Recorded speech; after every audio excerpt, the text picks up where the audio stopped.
ಇಂದಿನ ಪತ್ರಿಕೆಗಳ ಇಣುಕುನೋಟ.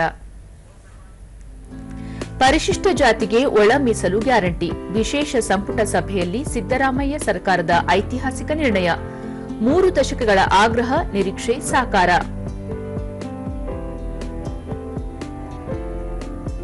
ಗಡಿ ವಿವಾದ ಇತ್ಯರ್ಥಕ್ಕೆ ತಂಡ, ತಜ್ಞರ ಟೀಮ್, ಭಾರತ ಚೀನಾ ನಾಯಕರ ಸಮ್ಮತಿ. ಸಹಕಾರಿ ಮಂಡಳಿ ಮಹಿಳಾ ಮೀಸಲು, ಎಸ್ಸಿ ಎಸ್ಟಿಗೆ 1 ಸ್ಥಾನ, ಸಂಸತ್ನಲ್ಲಿ ಸಚಿವ ಅಮಿತ್ ಶಾ ಮಾಹಿತಿ. ರಾಜ್ಯದ ಹಲವೆಡೆ ಪ್ರವಾಹ, ಜಮೀನು ಜಲಾವೃತ, ಉತ್ತರ ಕರ್ನಾಟಕದ ಅನೇಕ ಜಿಲ್ಲೆಗಳಲ್ಲಿ ವರ್ಷಧಾರೆ, ಗೋಕಾಕದಲ್ಲಿ ಮನೆ ಕುಸಿದು ಮಹಿಳೆ ಸಾವು. 16ನೇ ಏಷ್ಯನ್ ಶೂಟಿಂಗ್ ಚಾಂಪಿಯನ್ಶಿಪ್, ಮನು ಭಾಕರ್ಗೆ 2 ಕಂಚು, ರಶ್ಮಿಕಾಗೆ 2 ಬಂಗಾರ. ಇವು ಇಂದಿನ ಪತ್ರಿಕೆಗಳ ಪ್ರಮುಖ ಸುದ್ದಿ. ಉಳಿದಂತೆ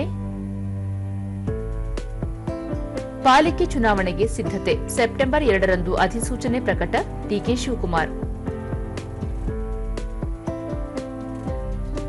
ನವೀಕರಿಸಬಹುದಾದ ಇಂಧನ ಉತ್ಪಾದನೆಯಲ್ಲಿ ದಾಖಲೆ, ಪವನ ವಿದ್ಯುತ್ ಯೋಜನೆಯಲ್ಲಿ ಗಣನೀಯ ಹೆಚ್ಚಳ, ವಿದ್ಯುತ್ ಬಳಕೆ ಪ್ರಮಾಣ ನಿರೀಕ್ಷೆಗಿಂತ ಕಡಿಮೆ. ಧರ್ಮಸ್ಥಳ ವಿರುದ್ಧ ಸುಳ್ಳು ಆರೋಪಗಳಿಂದ ನೋವಾಗಿದೆ, ಸತ್ಯ ಮುಂದಿಡಲು ಎಸ್ಐಟಿ ತನಿಖೆಗೆ ಸ್ವಾಗತ, ಶ್ರೀ ಕ್ಷೇತ್ರದ ಧರ್ಮಾಧಿಕಾರಿ ಡಾ ಡಿ ವೀರೇಂದ್ರ ಹೆಗ್ಗಡೆ. ಇಸ್ರೋದಿಂದ 40 ಅಂತಸ್ತಿನ ಕಟ್ಟಡ ರಾಕೆಟ್ ನಿರ್ಮಾಣ. ಏಷ್ಯಾ ಕಪ್ಗೆ ಭಾರತೀಯ ತಂಡ ಪ್ರಕಟ, ಸೂರ್ಯ ನಾಯಕ, ಗಿಲ್ ಉಪನಾಯಕ.